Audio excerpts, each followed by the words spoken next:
вот почему-то никто не ел даже, да? А что твое? Да, вот это. Да, там.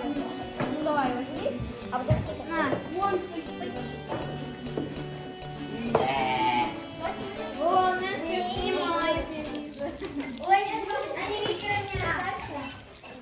Кто осталось, больше не брать. Да. Они А вы по какому поводу здесь все собрались? по окончанию третьего учебного года.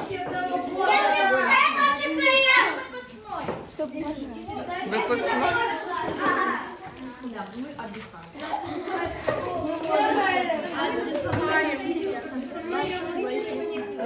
Если такое, что сказать.